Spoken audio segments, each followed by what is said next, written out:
તો આ તરફ જામકંડોરણાના ગ્રામ્ય વિસ્તારોમાં ધોધમાર વરસાદ વરસી રહ્યો છે। ચરેલ, બરડિયા, દડવી સહિતના ગામોમાં ધોધમાર વરસાદ। બરડિયા સ્થાનિક નદીમાં પૂર આવ્યું છે।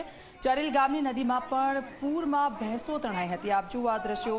સતત વરસાદ અને તેના કારણે નદી નાળા છે ઓવરફ્લો થઈ રહ્યા છે। નદીઓમાં સારા એવા પાણીની આવક થઈ છે અને આ બધાની વચ્ચે આ દ્રશ્યો પણ સામે આવ્યા। નરેશ અમારી સાથે જોડાઈ ગયા છે। નરેશ, સારો એવો વરસાદ અને તેના કારણે નદીઓમાં નવા નીર આવ્યા છે। કયા કયા વિસ્તારોમાં વરસાદ?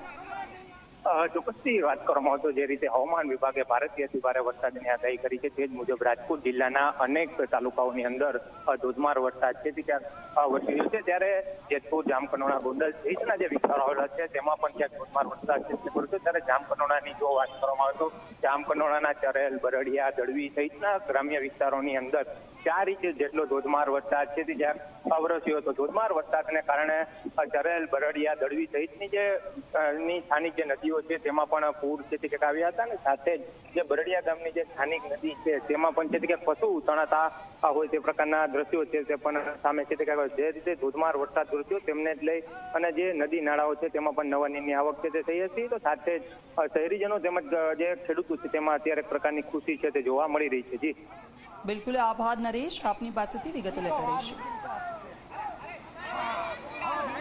તો આ દ્રશ્યો જુઓ રાજકોટના છે।